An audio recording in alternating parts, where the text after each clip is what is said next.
Okay. Hold on, please. Ready? Nice and loud. Welcome everyone to. Hold on, please. Okay. You're live. All You're right, live. Pam? Okay. Yep. Good morning, everyone. Welcome to the committee meeting. I would please like to ask Pam, please, to call the roll. Thank you. Chair Ryan. Present, please. Present. Regent McCarthy. Present. Regent Bloom. Present. Regent Balducci. Absence is noted. Regent Howery.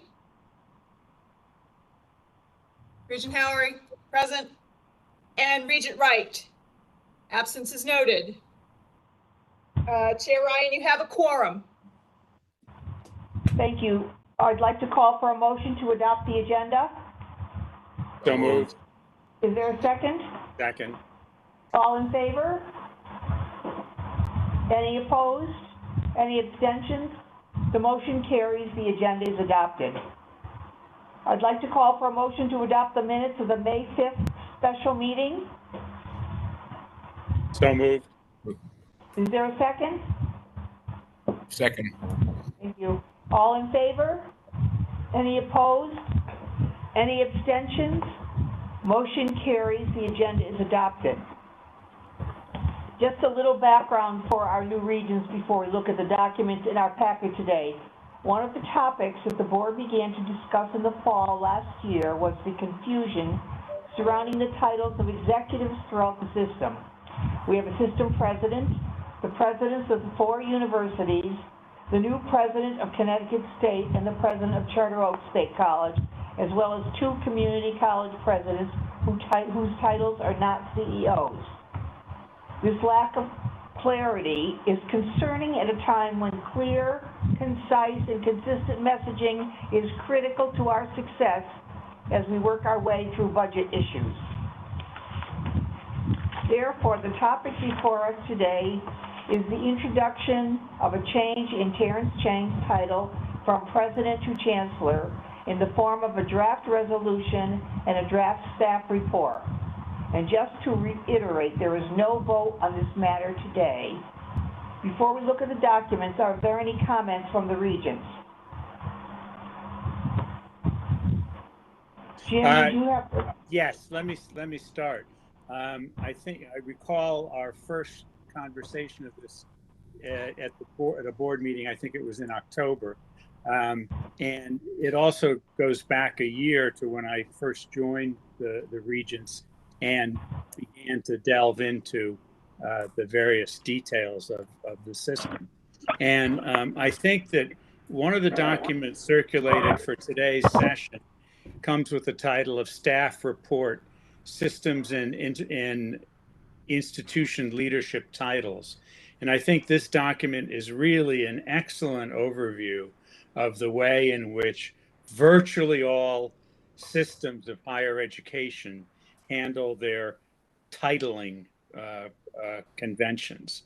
And clearly the vast majority of those have a structure which has a chancellor as the head of the system and presidents as the heads of individual institutions within the system.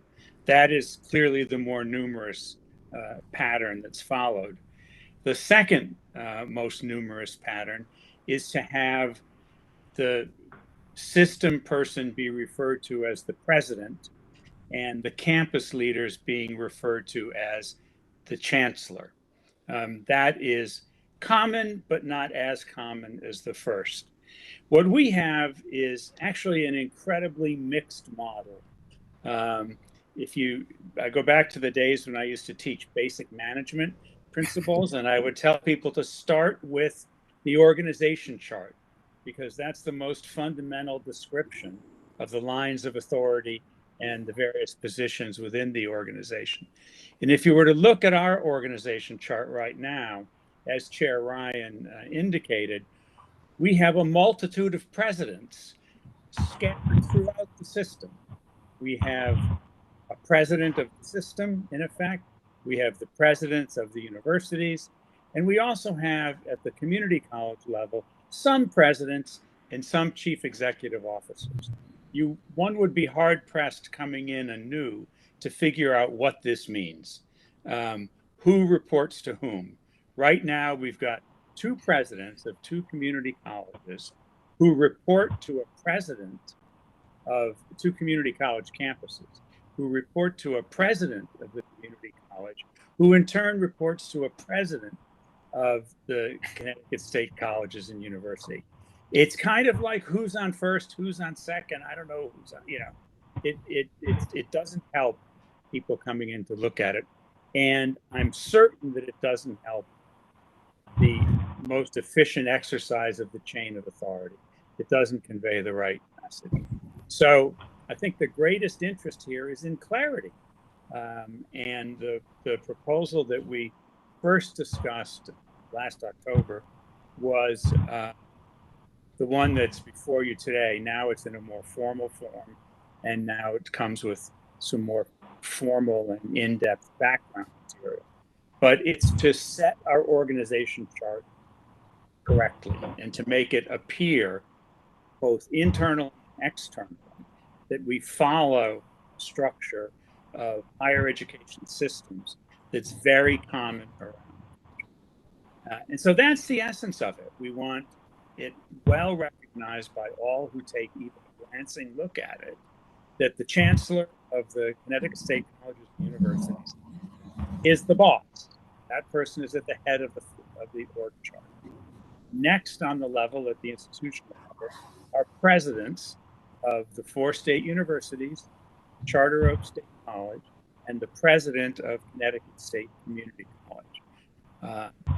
Below that, you have reporting to the president of the Connecticut State Community College, an array of other senior officials who ultimately will all be called chief executive officers of campuses.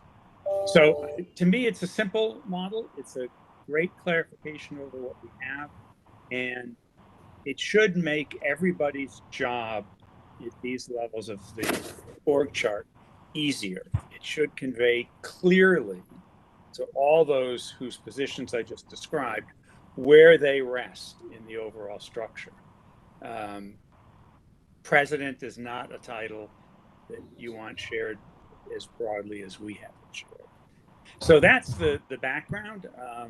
This is one of those cases where we actually want to be like everybody else in the industry, or want to be like most other places in the industry.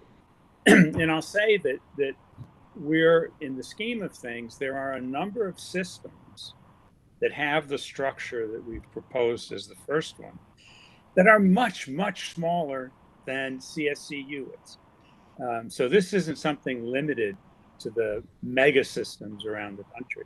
The University of New Hampshire, the university system of New Hampshire, consists of 3 units, one of which is the University of New Hampshire, the other of which is considerably smaller, Plymouth State University, and the third of which is tiny, Keene State College, or maybe it's Keene State University. And they have the chancellor as a system model with 1 board of trustees and presidents of the 3 campuses. And so if it's good enough for a tiny New England system, and it's good enough for Maine, it's good enough for New York. Massachusetts has just a slight variation on this, that they switch the president-chancellor title, but everybody there is clear about who's where on the org chart. So in effect, we're just being like everybody else, which in this case, I think, is a very good thing. Jim, thank you for an overview and sharing your experiences also. Do any of the other regents have any comments or questions? Holly? We can't hear you, Holly. Muted.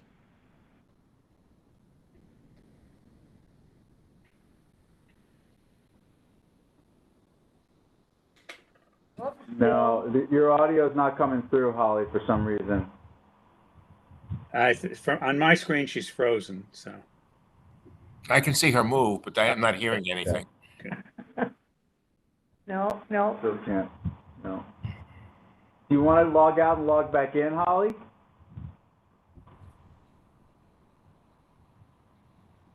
Okay.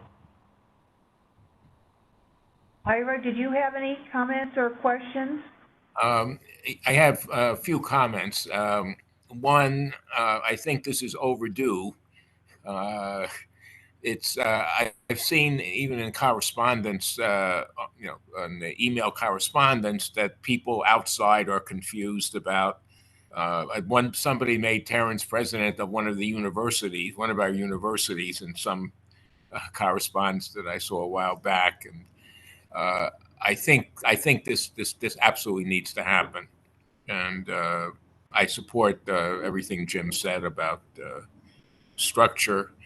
I've also seen, in a former life, I was involved with a number of people from different systems around the country, and this is the standard structure. And the other side of it, as Jim said, is there are some systems where the president is the head of the system and the chancellor is the heads of the campuses. But I think the proposal is the more usual organizational layout, and I think this is something we need to do. Thank you, Ira. I know, I recall in that meeting in October, I wanted to make a motion right then and there on the spot, and someone stopped me, so that was annoying. And it's taken how many months to get this corrected? So, Holly, are you all set now, I hope? I hope so. Can you hear me? Oh, Yes. perfect. So I just wanted to concur with Regent McCarthy that the staff report is excellent. This makes a lot of sense. This brings clarity to the structure, and you are right. It is a time when clarity is desperately needed, right? So I think this is a really positive move. It's in line with other institutions, and I fully support it. Oh, thank you, Holly, for that input. So I'd like to say that, Jim, go ahead. That as I see this going forward, it would be wonderful to realign all other positions in line with this chancellor, president, executive director structure. It would be wonderful when the day comes when there aren't two or some small number of community colleges headed by presidents with the rest of them headed by chief executive officers. But that's a contract issue, so that can't happen now.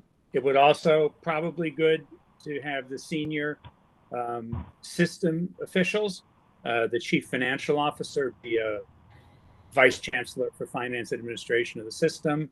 Again, to make it clear that this person is not, as Terrence has been confused as, is not the chief financial officer of a university. This person is the chief financial officer of the system. And we can make those adjustments later. They're not as publicly challenging as the difference in the leadership. But I think it would be wonderful to have, I'll go back to my teaching mode. It would be wonderful to have an organization chart that distinguished between all the critical levels on the organization. But, so when we do this, I guess I'd give the student submitting it not a B minus, but maybe an A minus. You've got some more tinkering to do. So. Thank you, Jim. Ira, did you have anything to offer? I agree. I agree with Jim said. I think in the longer term, we should have clarity about who is a system-wide official versus an official on one of the campuses. So I think that I did a lot of this in a former life, and I think, as I say, I agree with Jim. I think, and we need to. That step requires a little more. That's going to cause some more ruffled feathers in various places, and I think it requires us to do that at a later time when we've worked it through. And also, Ira, for me, that step, what's one of the primary responsibilities of a board, any board, and it's managing the appointment of and the position description of the chief executive of the organization. So if we're discussing the most appropriate title for our now president, we hope to soon be chancellor, that's clearly within our absolutely purview. Yeah. I would leave the rest, not entirely, we'd have to approve it, but I would put the burden of figuring out who gets called what where to the people whose job it is to manage the whole system. So that's something the presidents and the chancellor could look at more carefully and make a more informed decision than we could. So. Thank you. Thank you for that input. Moving to the resolution, we've already received changes from the General Counsel's office. Pam, would you please share those changes with us? The second resolved statement, currently it reads, resolved that the appropriate CT state legislative bodies enact the necessary changes. That exceeds the board's authority and is suggested to read, resolved that the Board of Regents requests that the appropriate CT state legislative bodies enact the necessary changes. So we will include this change with the rest of the other changes to the statutes. For example, the designation of CT state and title changes and so forth. We will request that this change be made of this to the legislative bodies.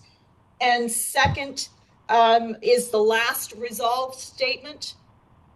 The last prepositional change implies that there would be a salary change when this change becomes formal, and it is not intended to in any way change our new chancellor's responsibilities, duties, or salary. So after the word salary, there should be a period. Taking out Can you read it as it will? Let me do that for you. Currently, it reads that we are resolved that the current CSCU President Terrence Chang is hereby named Chancellor/President of the Connecticut State Colleges and Universities with no change in responsibilities, duties, or salary until such time as the Connecticut General Assembly adopts the permanent change of title to Chancellor. We're going to put a period after salary, and it will now read, resolved that the current CSCU President Terrence Chang is hereby named Chancellor/President of the Connecticut State Colleges and Universities with no change in responsibilities, duties, or salary, period.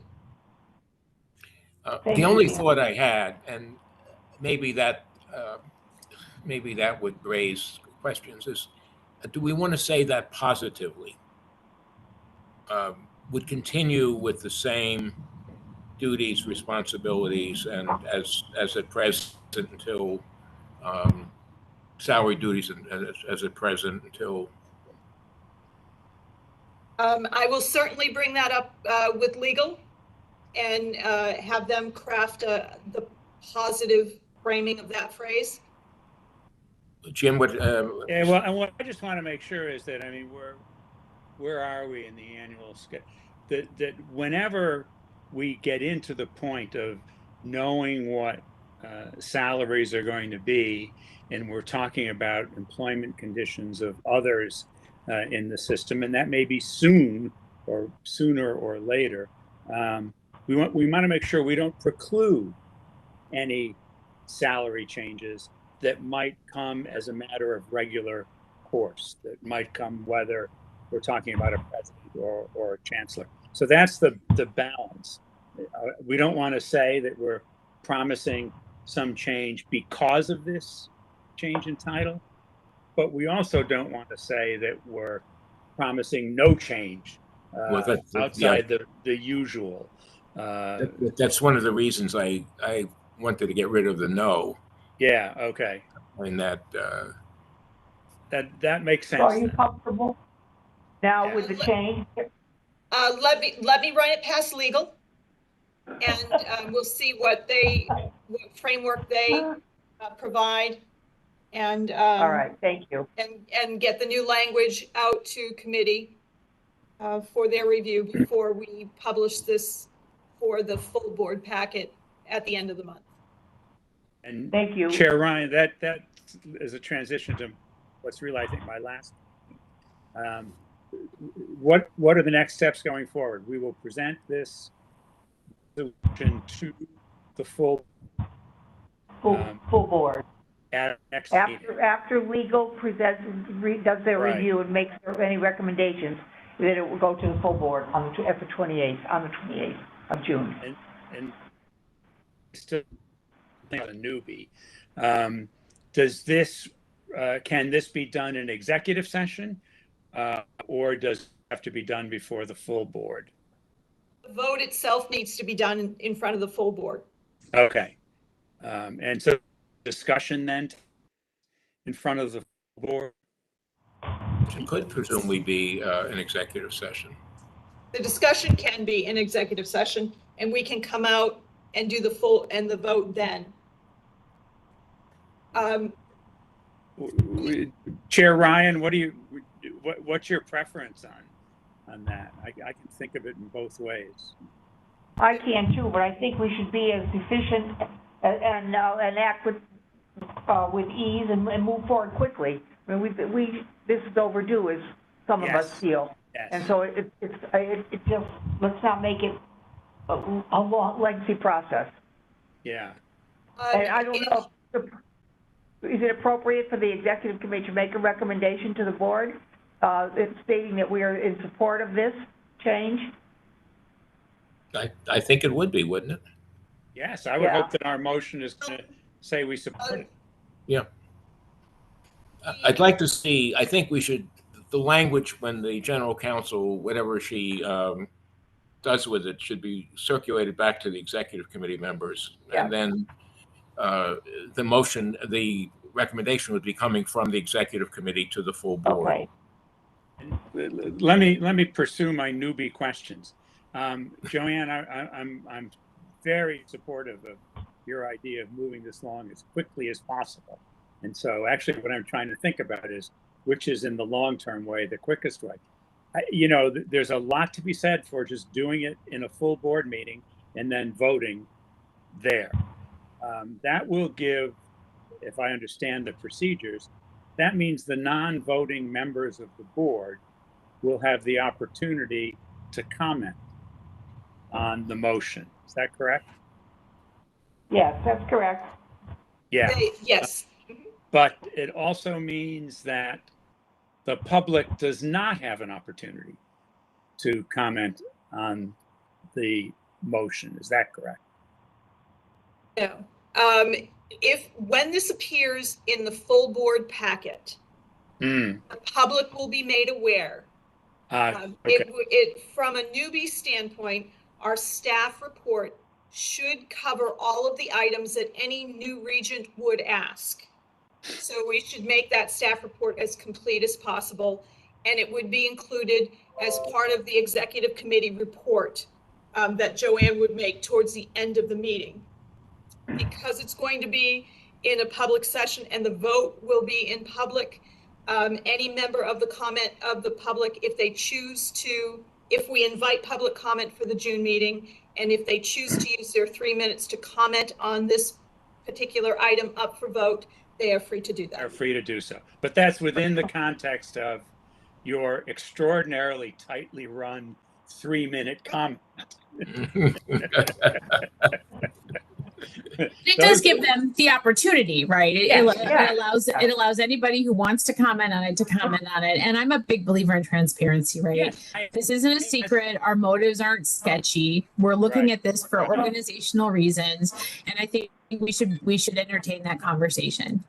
I agree, Alex. I think doing it in a session and then coming back just for the vote, that just invites, I think, in this case and in this environment, invites more suspicion, and we'll get comments later more acerbic and more numerous. As this is an item simply for discussion at this committee, we won't be taking a vote at committee. Right. Okay. I would ask that if you could, Regent McCarthy, if you could put your newbie hat back on, and if there are items that should be included in the staff report that are not there right now, if you could send me or any of the regents, if you could send me a note and ask the questions, and we will get the research put together and add it to the staff report so it's nice and clear, even for our newest regions. No, what I'd say is, I found it very, very helpful to have that staff report at this time. That really added a lot of depth and breadth of information